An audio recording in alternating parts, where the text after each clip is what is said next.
معزز علماء کرام، شاعر اہل سنت،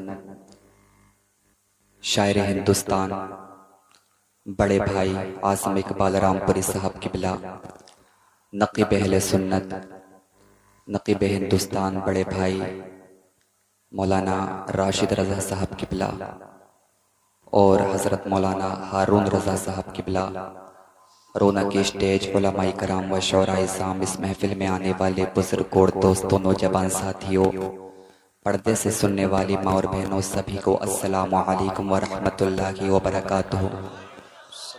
حضرات، آپ کافی دیر سے بہت اچھے انداز میں نعت منقبت سماعت کر رہے تھے اور بہت اچھے نظامت آپ حضرت سے سماعت کر رہے ہیں۔ اللہ رب العزت کی بارگاہ میں دعا کرتا ہوں کہ اللہ تعالی ہم سب کو سننے سے زیادہ عمل کی توفیق عطا فرمائے اور اللہ تعالی اس محفل کو اپنی بارگاہ میں قبول فرمائے۔ اور میرے بعد میں بھی آپ کو ایک بہت اچھا خطاب حضرت علامہ مولانا مفتی طارق صاحب سے سماعت کرنا ہے، اپنے قلوب کو منور و مجلہ فرمانا ہے۔ میں زیادہ دیر نہیں بولوں گا، میں تھوڑی دیر بولوں گا، لیکن میں جتنا بھی بولوں گا میں اللہ رب العزت کی بارگاہ میں دعا کرتا ہوں کہ جتنی دیر بھی میں بولوں اللہ تعالیٰ مجھے حق بولنے کی توفیق عطا فرمائے اور اس کو سن کر اس پر اللہ تعالیٰ آپ کو عمل کرنے کی توفیق عطا فرمائے۔ ماشاءاللہ بہت اچھا انتظام کیا ہے ہمارے رئیس بھائی نے اور اہل کمیٹی نے۔ اللہ تعالیٰ سب کی جائز حاجتوں کو پورا فرمائے اور سب کے گھر میں اللہ تعالیٰ حسنین کریمین کا صدقہ عطا فرمائے۔ الحمدللہ الحمدللہ رب العالمین والعاقبۃ للمتقین والصلاة والسلام علی من کان نبیا وآدم بین الماء والطین وعلی آلہ واصحابہ اجمعین، اما بعد فاعوذ باللہ من الشیطان الرجیم، بسم اللہ الرحمن الرحیم۔ لقد کان لکم فی رسول اللہ اسوۃ حسنہ، آمنت باللہ کہ صدق اللہ مولانا العظیم وصدق رسولہ النبی الامین الکریم المبین المتین المعین الرؤوف الرحیم، ونحن علی ذلک لمن الشاہدین والشاکرین والذاکرین والحمد للہ رب العالمین۔ آئیے حضرات، ہم بلا تاخیر گنبد خضرا میں آرام فرمانے والے آقا، عبداللہ کے لال، آمنہ کے جان، بے کسوں کے کس، سہاروں کے سہارا، لمبے لمبے ہاتھوں سے بھیک دینے والے آقا جناب احمد مجتبیٰ حضرت محمد مصطفیٰ صلی اللہ تعالی علیہ وآلہ وسلم کی بارگاہ اقدس میں جھوم جھوم کر درود پاک کا نذرانہ پیش کریں اور پڑھیں بآواز بلند، اللہم صلی علی سیدنا مولانا محمد وعلی آل سیدنا و مولانا محمد وبارک وسلم وصلوا علیہ صلاۃ والسلام علیک یا رسول اللہ، صلاۃ والسلام علیک یا نبی اللہ، صلاۃ والسلام علیک یا حبیب اللہ صلی اللہ تعالی علیہ وآلہ وسلم۔ محبت کے ساتھ میں آپ مجھے سنیں اور ہر جملے کو آپ توجہ کے ساتھ میں سننا انشاءاللہ۔ مجھے کوئی اپنی تقریر پر فخر نہیں ہے، لیکن مجھے اللہ کی رحمت سے امید ہے اگر آپ توجہ کے ساتھ میں میری تقریر کو آپ سماعت کرو گے تو انشاءاللہ کل پرسوں تک نہیں بلکہ برسوں تک یاد رکھو گے، اور اگر آپ میری تقریر پر عمل کرو گے تو انشاءاللہ آپ دنیا کے اندر بھی جھومو گے اور اس دنیا سے جانے کے بعد میں قبر کے اندر بھی جھومو گے۔ اعلیٰ حضرت عظیم البرکت مجدد دین و ملت امام اہل سنت الشاہ امام احمد رضا خان فاضل بریلوی میرے آقا کریم صلی اللہ تعالی علیہ وآلہ وسلم کی بارگاہ اقدس میں خراج عقیدت پیش کرتے ہوئے عرض کرتے ہیں، یا رسول اللہ، سرور کہوں کہ مالک و مولا کہوں تجھے، سرور کہوں کہ مالک و مولا کہوں تجھے، باغ خلیل کا گل زیبا کہوں تجھے، تیرے تو وصف عیب تناہی سے ہیں بری، حیران ہوں میرے شاہ میں کیا کیا کہوں تجھے، اور آخر رضا نے ختم سخن اس پہ کر دیا، خالق کا بندہ خلق کا آقا کہوں تجھے۔ فرماتے ہیں اعلیٰ حضرت، یا رسول اللہ، چمک تجھ سے پاتے ہیں سب پانے والے، چمک تجھ سے پاتے ہیں سب پانے والے، میرا دل بھی چمکا دے چمکانے والے، اور تو زندہ ہے واللہ، تو زندہ ہے واللہ، میرے چشم عالم سے چھپ جانے والے۔ میرے آقا کریم صلی اللہ تعالیٰ علیہ وآلہ وسلم کے پیارے دیوانوں، میرے آقا کی وہ ذات ہے، میرے آقا کی وہ شان ہے، اگر میرے آقا کا کردار، میرے آقا کا اخلاق اگر کوئی غیر بھی پڑھا کرتا تھا تو وہ میرے آقا پر فدا ہو جاتا تھا، میرے آقا سے محبت کرنا شروع کر دیتا تھا۔ غیر میرے آقا کا کردار دیکھ کر، میرے آقا کا اخلاق دیکھ کر کلمہ پڑھا کرتے تھے، کیونکہ میرے آقا نے سب سے محبت کرنا سکھائی ہے، میرے آقا نے سب سے پیار کرنا سکھایا ہے۔ اگر میرے آقا کی بارگاہ میں کوئی اپنا آیا، میرے آقا اس سے بھی محبت فرماتے تھے، اور اگر کوئی غیر آتا تھا تو اس سے بھی محبت فرماتے تھے۔ میرے آقا نے یہ پیغام دیا ہے کہ تمہارا پڑوسی چاہے غیر مسلم ہو، تمہارا پڑوسی چاہے سکھ ہو یا عیسائی ہو، تم سب سے محبت کرنا، تم سب سے محبت کرنا، سب سے پیار کرنا۔ ہمارے اسلام نے دشمنی کرنا نہیں سکھائی ہے، ہم دشمنی نہیں کرتے ہیں، ہم نفرت نہیں کرتے ہیں، فقط ہم نفرت اس سے کرتے ہیں جو گستاخ رسول ہوتا ہے، جو گستاخ رسول ہوتا ہے۔ گستاخ رسول جو ہے فقط ہم اس سے دشمنی کرتے ہیں، اس سے نفرت کرتے ہیں، باقی ہم سب سے محبت کرتے ہیں۔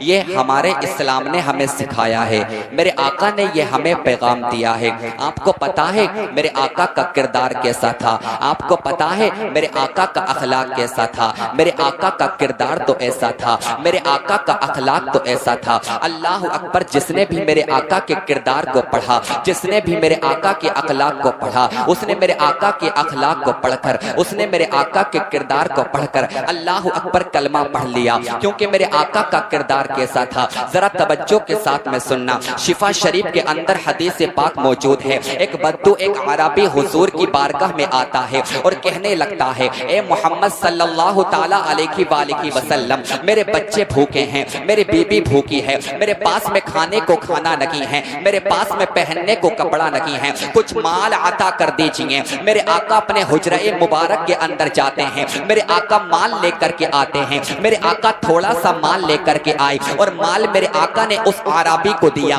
جب عربی نے مال دیکھا تو کہنے لگا، اے محمد، میں نے تو سنا تھا محمد بہت زیادہ عطا کرتے ہیں، میں نے تو سنا تھا کہ محمد اتنا عطا کرتے ہیں کہ پشتوں کے لیے کافی ہوتا ہے، اس کی نسلوں کے لیے کافی ہوتا ہے، اس کی جنریشن کے لیے کافی ہوتا ہے۔ اے محمد، آپ نے تو اتنا سا مال عطا کیا ہے، یہ تو میرے لیے بھی کافی نہیں ہے، اور میں نے تو سنا تھا کہ آپ اتنا مال عطا کرتے ہو کہ پشتوں کے لیے کافی ہوتا ہے، جنریشن کے لیے کافی ہوتا ہے، نسلوں کے لیے کافی ہوتا ہے۔ جب اس نے اتنا کہا، حضرت عمر ابن خطاب کو جلال آ جاتا ہے، اپنی تلوار کو نکالتے ہیں، گردن کاٹنے کے لیے آتے ہیں۔ میرے آقا نے ارشاد فرمایا، اے عمر ذرا رک جاؤ، عمر ذرا ٹھہر جاؤ، گردن کاٹنے کی ضرورت نہیں ہے، قتل کرنے کی ضرورت نہیں ہے۔ حضرت عمر نے کی، یا رسول اللہ فدا کا امی و ابی، میرے ماں باپ آپ کے قدموں پہ قربان ہو جائیں۔ یا رسول اللہ، اس نے آپ کی شان میں گستاخی کی ہے، یا رسول اللہ، اس نے آپ کی شان میں بے ادبی کی ہے۔ یہ کہتا ہے محمد عطا نہیں کرتے،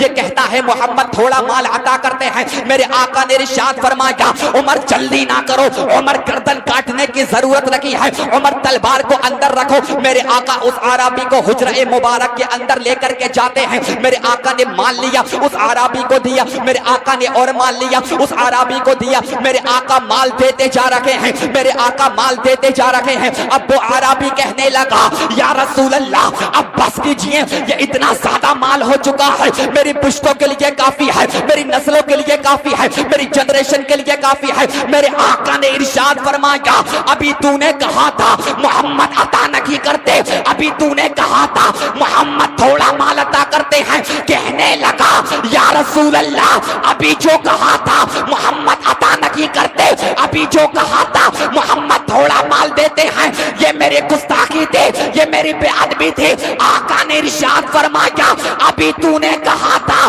محمد عطا نہیں کرتے، اب تو کیا کہتا ہے؟ کہنے لگا، یا رسول اللہ ابھی کہا تھا عطا نہیں کرتے، لیکن اب کہتا ہوں میرے کریم سے کر، قطرہ کسی نے مانگا، میرے کریم سے کر، قطرہ کسی نے مانگا، دریا بہا دیے ہیں، تربے بہا دیے ہیں، کون دیتا ہے دینے کو منہ چاہیے، دینے والا کے سچا ہمارا نبی، بل مانگے میرے آقا نے چولی کو بھر دیا، منگتا جو آیا مانگنے سلطان کر دیا، خالی در رسول سے لوٹا کوئی نہیں، یعنی رسول پاک کے جیسا کوئی نہیں۔ بھائی بابا، نعرہ تکبیر، نعرہ رسالت، نعرہ غوثیت، مسلک اعلی حضرت، زندہ باد زندہ باد۔ اللہ اکبر۔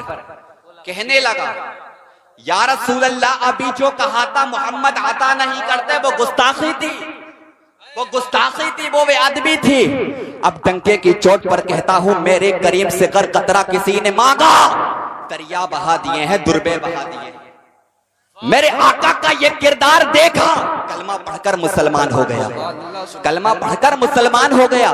یہ شان ہے میرے آقا کی، اللہ اکبر، یہ عظمت ہے میرے آقا کی کہ جس نے بھی میرے آقا کے کردار کو دیکھا، جس نے بھی میرے آقا کے اخلاق کو دیکھا، وہ کلمہ پڑھ کر مسلمان ہو جاتا تھا۔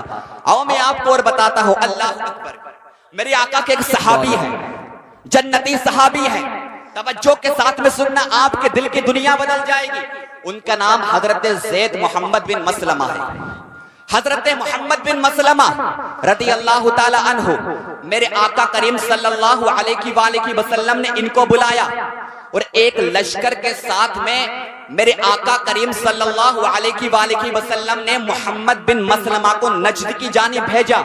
اور جب محمد بن مسلمہ نجد کی جانب گئے تو وہاں پر جو بنو حنیفہ کا سردار تھا سمامہ بن اسال، اس کو گرفتار کر لیا۔ اللہ اکبر۔ اور گرفتار کرنے کے بعد میں میرے آقا کی بارگاہ میں سمامہ بن اسال کو لے کر کے آ گئے۔ جب سمامہ بن اسال کو لے کر کے آئے، میرے آقا نے ارشاد فرمایا سمامہ کو باندھ دیا جائے۔ اب سمامہ کو باندھ دیا گیا۔ اللہ اکبر۔ اب سمامہ دل ہی دل میں یہ سوچ رہا تھا، لگتا ہے مجھے قتل کر دیا جائے گا، لگتا ہے مجھے مار دیا جائے گا، لگتا ہے میری گردن کو کاٹ دیا جائے گا، مگر قربان جاؤ آقا کے کردار پر، قربان جاؤ میرے آقا کی اخلاق پر۔ درود پاک پڑھنے، اللہ محمد صلی اللہ علیہ وآلہ وسلم، محمد صلی اللہ علیہ وآلہ وسلم، صلاۃ و سلام علیک یا رسول اللہ۔ یار توجہ کے ساتھ میں سنیں، جو میں آپ کو جملے دے رہا ہوں بہت زیادہ قیمتی جملے ہیں، ٹھیک ہے؟ توجہ کے ساتھ میں سنیں، آپ کے دل کی دنیا بدل جائے گی۔ یہ دیکھیں کہ ہمارے آقا نے پیغام کیا دیا ہے، میرے آقا کا کردار کیسا تھا، میرے آقا کا اخلاق کیسا تھا۔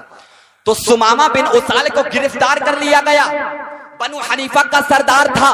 اب دل ہی دل میں یہ سوچ رہا تھا، لگتا ہے مجھے قتل کر دیا جائے گا، لگتا ہے مجھے جان سے مار دیا جائے گا، لگتا ہے میری گردن کو کاٹ دیا جائے گا، مگر قربان جاؤ آقا کے کردار پر، قربان جاؤ آقا کے اخلاق پر، قربان جاؤ آقا کی عظمت پر۔ میرے آقا سمامہ بن اسال کے پاس میں آتے ہیں اور سمامہ سے کہتے ہیں اے سمامہ تمہارے کیا حال ہیں، اے سمامہ تمہارے کیا حال ہیں۔ دوسرا دن ایسا ہی گزرا، میرے آقا آئے اور میرے آقا حال پوچھ رہے ہیں۔ تیسرا دن ایسے ہی گزرا، میرے آقا سمامہ کے پاس میں آئے اور سمامہ کا حال پوچھ رہے ہیں۔ سمامہ کہنے لگا اے محمد صلی اللہ علیہ وآلہ وسلم، مجھے قتل مت کروانا، اگر آپ مجھے قتل کروا دو گے، آپ ایک بخوبی آدمی کو کھو دو گے، آپ مجھے قتل مت کروانا بلکہ آپ مجھے آزاد کروا دو۔ اب میرے آقا کا کردار دیکھو، میرے آقا کا اخلاق دیکھو۔ میرے آقا نے ارشاد فرمایا ٹھیک ہے سمامہ، جاؤ میں نے تمہیں آزاد کر دیا ہے، جاؤ میں نے تمہیں آزاد کر دیا ہے۔ اب سمامہ بن اسال کو میرے آقا نے آزاد کیا۔ سمامہ گئے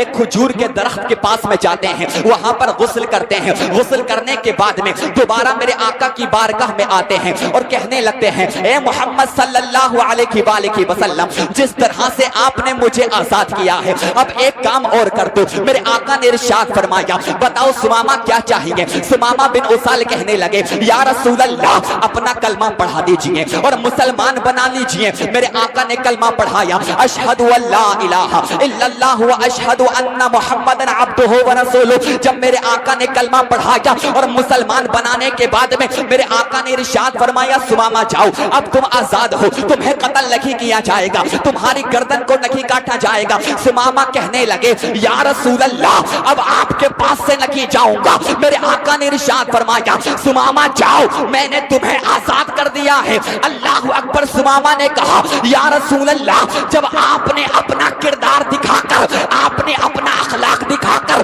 جب میرے دل کو جیت لیا ہے، مجھے مسلمان بنا لیا ہے، اپنا غلام بنا لیا ہے، اب میں آپ کے قدموں میں رہنا چاہتا ہوں۔ گویا کہ سمامہ بن اسال کہہ رہے تھے یا رسول اللہ دنیا میں مجھے تم نے جب اپنا بنایا ہے تو محشر میں بھی کہہ دینا یہ ہے میرا دیوانہ۔ وہی بات، زندہ باد زندہ باد زندہ باد زندہ باد۔ یہ میرے آقا کا کردار تھا۔ یہ میرے آقا کا اخلاق تھا کہ جو بھی ایک مرتبہ میرے آقا کے کردار کو دیکھتا تھا، میرے آقا کے اخلاق کو دیکھتا تھا، کلمہ پڑھ کر مسلمان ہو جاتا تھا۔ آپ کو پتا ہے میرے آقا کا کردار کیسا تھا؟ میرے آقا نے محبت کرنا سکھائی ہے، نفرت کا پیغام نہیں دیا۔ میرے آقا نے محبت کا پیغام دیا ہے۔ میرے آقا نے یہ ارشاد فرمایا ہے، اللہ اکبر، اگر تمہارا پڑوسی تمہارا دشمن بھی ہے تب بھی اس سے محبت کرنا، تب بھی اس سے پیار کرنا۔ تمہارا پڑوسی کوئی بھی ہو، اس سے محبت کرنا، اس سے پیار کرنا، یہ پیغام دیا ہے میرے آقا نے۔ کیونکہ ہمارا مذہب اللہ اکبر ذات کو نہیں دیکھتا بلکہ دل کو دیکھتا ہے، بلکہ دل کو دیکھتا ہے۔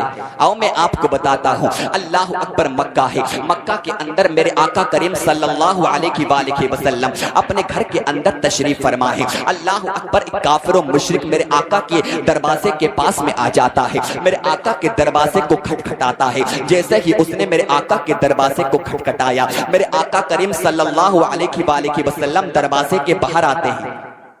میرے آقا دروازے کے باہر آئے، اور دروازے کے باہر آنے کے بعد میں میرے آقا نے ارشاد فرمایا، بتائیے آپ یہاں پر کیوں آئے ہو؟ آخر آنے کی ضرورت کیا ہے؟ وہ کہنے لگا، اے محمد، مکہ میں شام ہو چکی ہے، رات کا وقت آ چکا ہے، اور میرا گھر بہت زیادہ دور ہے، اب میں اپنے گھر واپس نہیں جا سکتا۔ کیا ایک رات کے لیے میرا انتظام آپ کے گھر میں ہو سکتا ہے؟ کیا ایک رات میں آپ کے گھر میں رک سکتا ہوں؟ مجھے بتاؤ۔ اسی مکہ کے اندر ابو جہل بھی رہتا تھا، اسی مکہ کے اندر عتبہ بھی رہتا تھا، اسی مکہ کے اندر شیبہ بھی رہتا تھا، اسی مکہ کے اندر کفار بھی رہتے تھے، لیکن وہ کافر و مشرک ابو جہل کے گھر پر نہیں گیا، وہ کافر و مشرک عتبہ کے گھر پر نہیں گیا، وہ کافر و مشرک کفار مکہ کے گھر پر نہیں گیا۔ آخر وہ میرے آقا کے دروازے پر کیوں گیا؟ میرے آقا کے گھر میں رہنے کے لیے کیوں گیا؟ عالم تصور میں اس سے پوچھا گیا کہ تجھے ابو جہل کے گھر جانا چاہیے تھا، تجھے عتبہ کے گھر جانا چاہیے تھا، جو مکہ کے اندر کفار تھے، تجھے ان کے گھر جانا چاہیے تھا، آخر تو محمد کے گھر کیوں گیا؟ وہ کافر و مشرک کہنے لگا، میں نے سنا تھا جس کا سہارا کوئی نہیں ہوتا اس کا سہارا محمد ہوتا ہے، جس سے محبت کرنے والا کوئی نہیں ہوتا اس سے محبت کرنے والا محمد ہوتا ہے، جس سے پیار کرنے والا کوئی نہیں ہوتا اس سے پیار کرنے والا محمد ہوتا ہے۔ گویا کہ وہ کہہ رہا تھا، میں سمجھ گیا کہ غمزدوں کو رضا مزدہ دیجئے کہ ہے بے کسوں کا سہارا ہمارا نبی۔ زندہ باد، نعرہ تکبیر، نعرہ رسالت، مسلک اعلیٰ حضرت، مذہب اسلام، عظمت مصطفیٰ، علماء اہل سنت۔ میں کمیٹی والوں کی طرف سے یہ گزارش ہے، چیئرمین صاحب ڈھکیا کے ہیں اور پردھان جی ذوالفقار صاحب اور مزمل چیئرمین صاحب، ان دونوں سے گزارش ہے، اٹھ کر کے آئیے آپ، ان علماء کی گلپوشی کی اپنے ہاتھوں سے کیجیے گا۔ آ جائیے آپ جلدی سے، علماء کی گلپوشی۔ وہ ہار کہاں ہے آپ کے؟ رئیس بھائی ہار لائیے، گلپوشی کر دیجیے آپ اپنے ہاتھوں سے۔ آجی اچھا یہ ہیں جی، سبحان اللہ، اللہ سلامت رکھے۔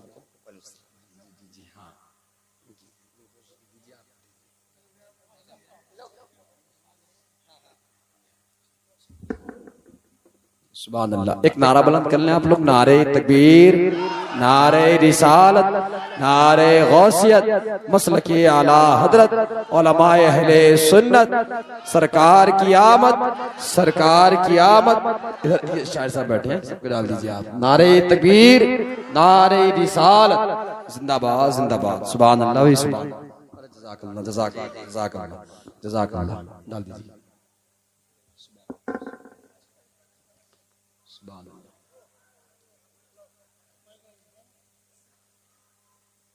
اللہ، سبحان اللہ، سبحان اللہ، سبحان اللہ۔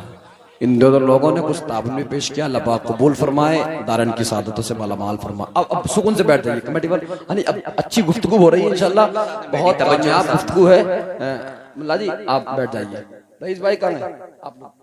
احسان ہوگا آپ کا. دیکھیے نہیں یہ کام ہو گیا ہے.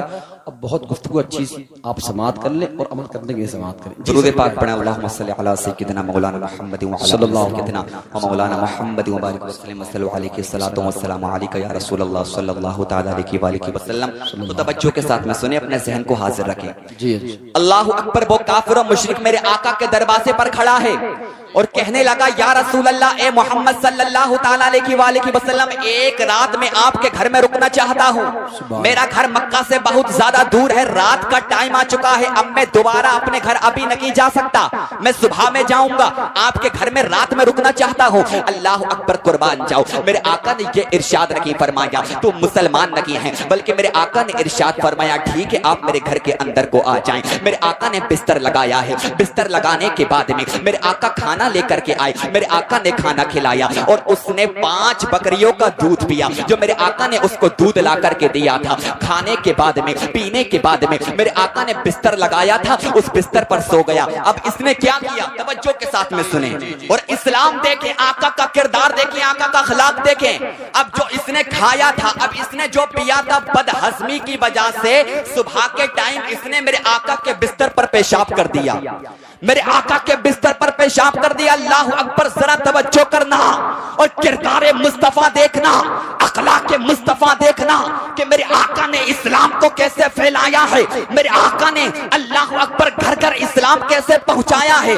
وہ تلوار سے نہیں بلکہ اخلاق کی تلوار سے, اپنی کردار کی تلوار سے, لوہے کی تلوار سے نہیں, کردار کی تلوار سے, اخلاق کی تلوار سے اس نے میرے آقا کے بستر پر پیشاب کیا ہے. اور صبح کو جلدی سے اٹھ کر کے بھاگ گیا کہ اگر محمد کو پتا چل گیا تو اپنے غلاموں سے مجھے قتل کروا دے گا, اگر محمد کو پتا چل گیا وہ مجھے جان سے مروا دے گا. صبح کو اٹھ کر کے بھاگ گیا. اب یہ رستے میں جب جا رہا تھا, اس ایک خیال آیا کہ میری لوہے کی تلوار تو محمد کے گھر ہی رہ چکی ہے, میری لوہے کی تلوار محمد کے گھر رہ گئی, میں دوبارہ محمد کے گھر جاتا ہوں, اپنے لوہے کی تلوار لے کر کے آؤں گا. جب میرے آقا کے دروازے پر یہ آیا ہے, یہ سوچ رہا تھا لگتا ہے محمد سو رکھے ہوں گے. جیسے ہی دروازے کے اندر یہ گیا ہے, اس نے کیا دیکھا ہے, گھر کے اندر داخل ہونے کے بعد میں کہ اس ناپاک بستر کو اٹھائے ہوئے ہیں مصطفیٰ, پانی سے دھو رکھے ہیں مصطفیٰ, اپنے مبارک ہاتھوں سے اس ناپاک بستر کو دھو رکھے ہیں. وہ بستر, اللہ اکبر, وہ بستر ناپاک بستر ہے اور میرے آقا اپنے ہاتھوں سے دھو رکھے ہیں, ان مبارک ہاتھوں سے دھو رکھے ہیں جن ہاتھوں کے بارے میں اعلیٰ حضرت نے ارشاد فرمایا ہے ہاتھ جسم اٹھا غنی کر دیا, مجھے بحر سماحت پہ لاکھوں سلام. اللہ اکبر, میرے آقا کی پیشانی پر ہلکا سا پسینہ ہے, وہ پیشانی جس کے بارے میں اعلیٰ حضرت نے ارشاد فرمایا ہے جس کے ماتھے شفاعت کا صحرا رہا, اس جبین سعادت پہ لاکھوں سلام. اللہ اکبر, میرے آقا بستر کو دھو رکھے ہیں. یہ سوچ رہا تھا اب لگتا ہے مجھے محمد پکڑ لیں گے, اپنے غلاموں سے مجھے قتل کروا دیں گے. میرے آقا پیچھے جیسے ہی مڑے, میرے آقا نے اس کافر و مشرک کا چہرہ دیکھا. وہ کافر و مشرک گھبرا رہا تھا, لیکن میرے آقا مسکرا رکھے تھے, میرے آقا مسکرا رکھے تھے. میرے آقا قریب گئے, قریب جانے کے بعد میں میرے آقا نے ارشاد فرمایا بتائیے نا آپ کا کیسے آنا ہوا, بتائیے نا آپ کو کیا چاہیے. کہنے لگا یا رسول اللہ, میں اپنی لوہے کی تلوار یہاں پر بھول چکا ہوں. میرے آقا گئے, لوہے کی تلوار لے کر کے آئے, تلوار لانے کے بعد میں اس کافر و مشرک کو دی. اس کے بعد میں آقا نے یہ ارشاد رکھی, فرمایا یہ رات میں تو نے کیا کیا تھا, تو نے میرے بستر کو گندا کر دیا تھا. قربان جاؤ کردار مصطفیٰ پر, قربان جاؤ اخلاق مصطفیٰ پر, قربان جاؤ میرے آقا کی عظمت پر. آقا نے ارشاد فرمایا اب آپ جا رہے ہو, دوبارہ کب آؤ گے, دوبارہ میرے گھر میں ضرور تشریف لے کر کے آنا, جب بھی آنا میرے گھر میں تشریف لے کر کے آنا. جب اس نے میرے آقا کا یہ کردار دیکھا, کہنے لگا اے محمد, جب آپ نے میرے دل کی دنیا بدل دی ہے تو اب دیر نہ کیجیے, اپنا کلمہ پڑھا دیجیے, اپنا غلام بنا لیجیے, کیونکہ میں سمجھ گیا پوری کائنات کے اندر جیسا اخلاق آپ کا ہے ویسا اخلاق کسی کا نہیں ہے. میرے آقا نے کلمہ پڑھایا, نہ خنجر چلانا بھالا, نہ تلوار اٹھائی, نہ گردن کٹی. آقا نے اپنے کردار سے, آقا نے اپنے اخلاق سے اس کو کلمہ پڑھایا. اس نے کلمہ پڑھا, کلمہ پڑھنے کے بعد میں کہنے لگا کہ میں سمجھ گیا سب سے اعلیٰ و اعلیٰ ہمارا نبی, سب سے بالا و بالا ہمارا نبی. سبحان اللہ, سبحان اللہ, زندہ یہ باد شان ہے میرے آقا کی. زندہ باد. تو جس نے بھی میرے آقا کا کردار دیکھا, جس نے بھی میرے آقا کا اخلاق دیکھا وہ کلمہ پڑھ کر مسلمان ہو گیا، وہ کلمہ پڑھ کر مسلمان ہو گیا۔ اور سنیں، میرے آقا کے ایک صحابی ہیں جن کا نام حضرت زید بن سعنہ ہے۔ زید بن سعنہ جب انہوں نے اسلام قبول نہیں کیا تھا، اس وقت یہ یہودیوں کے بہت بڑے عالم تھے، یہودیوں کے بہت بڑے عالم تھے۔ ایک مرتبہ آقا کی بارگاہ میں آتے ہیں اور آقا کی بارگاہ میں آنے کے بعد میں کہتے ہیں، اے محمد، اے عبد المطلب کے پوتے، اے عبداللہ کے بیٹے، کیا تمہارا یہی طریقہ رہتا ہے کہ مال لے لیتے ہو اور مال کو لوٹانے میں دیری کرتے ہو؟ اس نے یہ جملہ بولا۔ میرے آقا نے کچھ کھجوریں زید بن سعنہ سے ادھار لی تھی اور اس کو واپس کرنے میں ابھی 2-4 دن باقی تھے، لیکن اس نے یہ سخت جملے، یہ تلخ جملے میرے آقا کی بارگاہ میں آ کر کے بولے کہ اے عبد المطلب کے پوتے، کیا تمہارا یہ طریقہ رہتا ہے کہ مال کو لے لیتے ہو اور مال کو واپس کرنے میں دیری کرتے ہو؟ جب اس نے اتنا کہا ہے، اللہ اکبر، حضرت عمر غیظ و غضب کے عالم میں آ جاتے ہیں۔ حضرت عمر کو غصہ آ جاتا ہے، اپنی تلوار کو نکالتے ہیں۔ میرے آقا نے روکا اور میرے آقا نے ارشاد فرمایا، عمر گردن کاٹنے کی ضرورت نہیں ہے، جاؤ حجرہ مبارک کے اندر جاؤ اور کھجوریں لے کر کے آؤ۔ جتنی کھجوریں میں نے زید بن سعنہ سے لی تھی اس کی ڈبل دینا، تاکہ زید بن سعنہ کو پتا چل جائے کہ جو ہماری بارگاہ میں آتا ہے اس کو ڈبل ملتا ہے، اس کو اتنا ملتا ہے، اس کو اتنا ملتا ہے کہ اس کے پاس سے کبھی مال ختم نہیں ہوتا ہے۔ اب ذرا توجہ کرنا، حضرت عمر فاروق اعظم جاتے ہیں اور کھجوریں لے کر کے آتے ہیں۔ جیسے ہی حضرت عمر فاروق اعظم آئے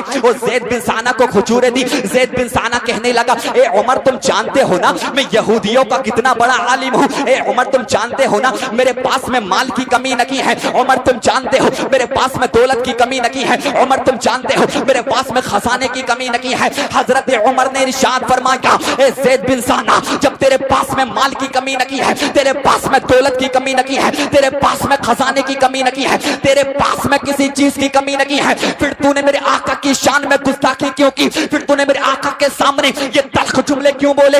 زید بن سعنہ نے کہا، عمر تم جانتے ہو میں یہودیوں کا بہت بڑا عالم ہوں اور میں نے تورات کے اندر پڑھا تھا کہ جو آخری نبی ہوگا اس کے کردار کے جیسا کسی کا کردار نہیں ہوگا، جو آخری نبی ہوگا اس کے اخلاق کے جیسا کسی کا اخلاق نہیں ہوگا، جو آخری نبی ہوگا وہ جتنی محبت لوگوں سے کرتا ہوگا اتنی محبت کوئی نہیں کرتا ہوگا۔ تو میں چیک کرنے آ جاتا، میں امتحان لینے آ جاتا اور آقا کی بارگاہ میں نے تلخ جملے بولے، آقا کی بارگاہ میں نے سخت جملے بولے، تاکہ مجھے پتا چل جائے کہ محمد کا اخلاق کیسا ہے، تاکہ مجھے پتا چل جائے کہ اس کا کردار کیسا ہے۔ میں نے برے طریقے سے بات کی مگر آقا نے اچھے طریقے سے بات کی۔ میں سمجھ گیا جو تورات کے اندر لکھا تھا کہ محمد کی طرح کسی کا اخلاق نہیں ہے، محمد کی طرح کسی کا کردار نہیں ہے، تو میں نے دیکھ لیا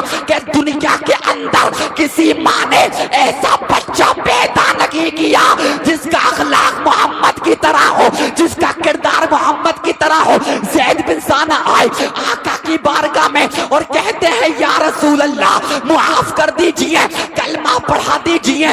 زید بن سعنہ نے کلمہ پڑھا، کلمہ پڑھ کر مسلمان ہوئے، آقا کے غلام ہوئے اور کہنے لگے، یا رسول اللہ جو تورات کے اندر پڑھا تھا وہی پایا ہے، جو تورات کے اندر پڑھا تھا، جو تورات کے اندر سنا تھا وہی پایا ہے کہ کسی ماں نے آپ کے جیسا بچہ جنا نہیں، جیسا کردار آپ کا ہے پوری کائنات میں ویسا کردار کسی کا نہیں ہے۔ سبحان اللہ، نعرہ تکبیر، نعرہ رسالت۔ یہ کردار مصطفیٰ، یہ اخلاق مصطفیٰ ہے کہ جس نے بھی میرے آقا کا کردار دیکھا، جس نے بھی میرے آقا کا اخلاق دیکھا وہ کلمہ پڑھ کر مسلمان ہو گیا۔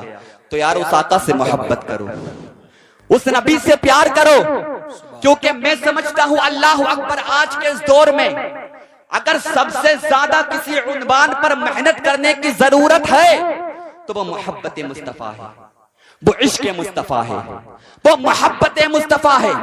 اگر محبت مصطفیٰ ہے تو ہم دنیا کے اندر کامیابی حاصل کر سکتے ہیں۔ اگر عشق مصطفیٰ ہے تو سب کچھ ہے، اور اگر عشق مصطفیٰ نہیں ہے تو کچھ بھی نہیں ہے۔ میرے آقا کے دیوانوں، اگر زندگی بدلنا چاہتے ہو تو میرے آقا سے پیار کرو، میرے آقا سے محبت کرو، کیونکہ کسی سے محبت کرنے کے لیے کس چیز کا ضروری ہے؟ کس چیز کا ہونا ضروری ہے؟ حسن کا، علم کا، اللہ اکبر، کردار کا، اخلاق کا۔ اگر حسن کی بنیاد پر، بیوٹی کی بنیاد پر کسی سے محبت کی جاتی ہے تو کیا میرے آقا سے خوبصورت کوئی دنیا میں ہو سکتا ہے؟ کیا میرے آقا سے حسین و جمیل کوئی دنیا کے اندر ہو سکتا ہے؟ حضرت حسان بن ثابت تو میرے آقا کی بارگاہ میں آ کر نعت پڑھا کرتے تھے اور یہ کہتے تھے وَأَحْسَنَ مِنْكَ لَمْ تَرَقَتُ عَيْنِي وَأَجْمَلَ مِنْكَ لَمْ تَلِدِ النِّسَاءُ، یا رسول اللہ میری آنکھوں نے آپ سے زیادہ خوبصورت حسین و جمیل نہیں دیکھا ہے، اور آنکھیں دیکھتی بھی کیسے یا رسول اللہ جب کسی ماں نے آپ جیسا بچہ جنا نہیں ہے۔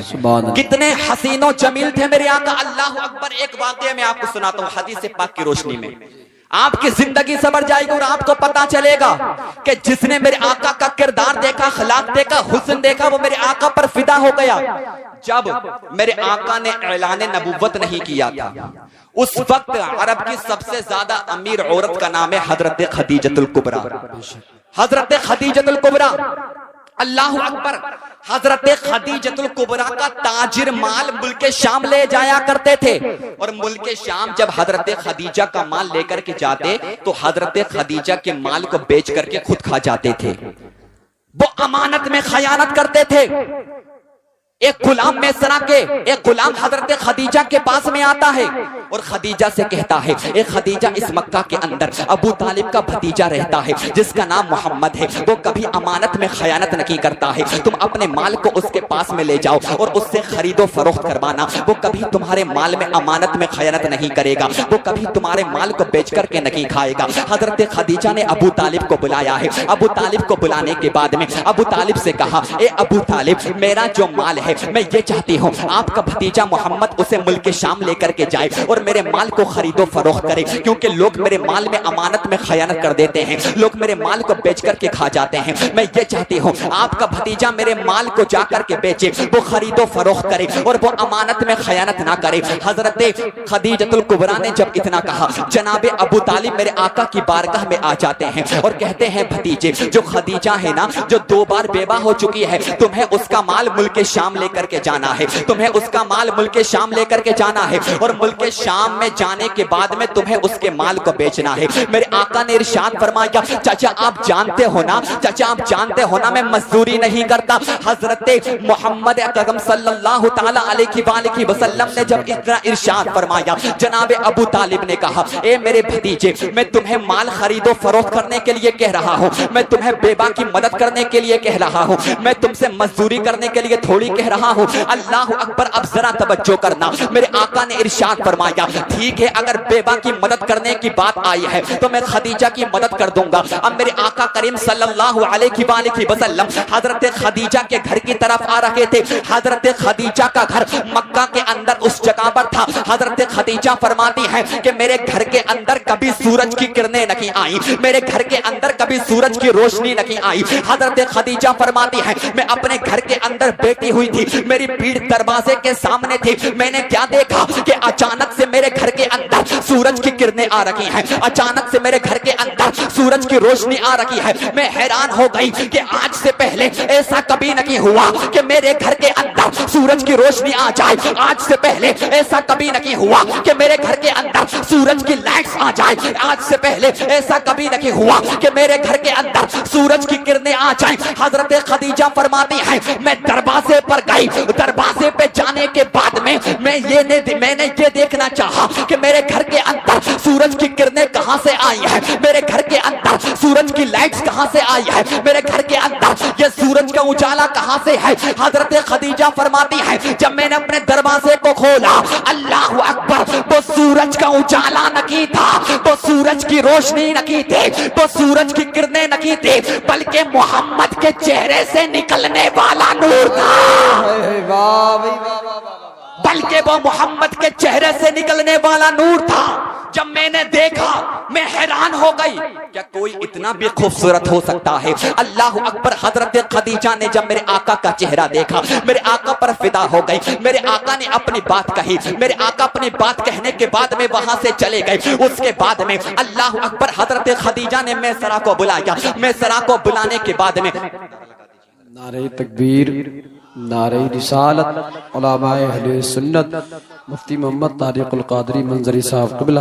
دیکھیے مولانا سمیع صاحب کی تقریر کے دوران خطیب ثانی نشر مسلک اعلیٰ حضرت مفتی محمد طارق القادری منظری کی پیکر میں ایک وجود ہماری نگاہوں کا مرکز بن آپ بیٹھیے گا، ہم استقبال کر رہے ہیں ان کی تقریر انشاءاللہ آپ کو سماعت کرنی ہے۔ آپ کے پڑوس کے گاؤں کے رہنے والے ہیں، الحمدللہ بڑے ذمہ دار عالم دین ہیں اور دہلی کے اندر رہ کر کے دین کا کام اپنی محنتوں کے ساتھ میں کر رہے ہیں۔ اللہ ان کی محنتوں کو قابل کو قبول فرمائے۔ بیٹھیے گا آپ جی۔ سبحان اللہ۔ حضرات آپ نے دیکھا کہ میری تقریر کے دوران حضرت علامہ مولانا مفتی طارق صاحب آ چکے ہیں اور میرے بعد میں فوراً حضرت کا خطاب سماعت کریں گے، اپنے قلوب کو منور و مجلہ فرمائیں گے۔ بس آپ مجھے 5-6 منٹ اور توجہ کے ساتھ میں سنیں۔ جیتا ہوں۔ اللہ اکبر۔ جب میرے آقا وہاں سے گئے، حضرت خدیجہ نے اپنے غلام میسرہ کو بلایا اور میسرہ کو بلانے کے بعد میں میسرہ سے ارشاد فرمایا، میسرہ ملک شام میں محمد کو بھیج رکھی ہوں اپنے مال کو لے کر کے، جب ملک شام محمد پہنچ جائے تو تم صرف محمد کی اداؤں کو دیکھنا، تم صرف محمد کی اداؤں کو دیکھنا کہ محمد کھاتے کیسے ہیں، محمد پیتے کیسے ہیں، محمد چلتے کیسے ہیں، محمد بات کیسے کرتے ہیں، محمد کس سے کتنی محبت کرتے ہیں، کس سے کتنی نفرت کرتے ہیں۔ اللہ اکبر۔ میں ذرا کہنے لگا، مالکہ مجھے بات سمجھ میں نہیں آئی، اس سے پہلے جب میں جایا کرتا تھا آپ مجھ سے یہ کہا کرتی تھی کہ مال کی حفاظت کرنا، کوئی میرے مال کو نہ کھا لے، اور آج آپ مجھ سے یہ کہہ رہی ہو کہ میں ذرا مال کو چھوڑ دینا بلکہ تو محمد کی اداؤں کو دیکھنا کہ محمد کھاتے کیسے ہیں، محمد پیتے کیسے ہیں۔ مجھے بات سمجھ میں نہیں آئی۔ اب ذرا توجہ کرنا، خدیجہ نے کہا مجھے مال کی ٹینشن نہیں ہے، میں ذرا نے کہا مال کا بات کیا ہے۔ اللہ اکبر۔ حضرت خدیجہ نے کہا جب برکت والا ساتھ میں جا رہا ہے تو مال میں برکت ہی ہوگی، مجھے مال کی ٹینشن نہیں ہے۔ جس کا چہرہ اتنا حسین و جمیل ہو، جو اتنا زیادہ خوبصورت ہو، جو اتنا زیادہ پیارا ہو، جب وہ مال کے ساتھ میں جائے گا تو مال میں برکت ہی برکت ہوگی، مجھے مال کی ٹینشن نہیں، بس تو محمد کی اداؤں کو دیکھنا، محمد کے طریقے کو دیکھنا کہ محمد کھاتے کیسے ہیں، محمد پیتے کیسے ہیں۔ اللہ اکبر۔ اب میرے آقا کریم صلی اللہ علیہ وآلہ وسلم حضرت خدیجہ کے مال کو لے کر ملک شام پہنچے ہیں۔ غالباً لگ بھگ 3 مہینے تک میرے آقا ملک شام میں رہے۔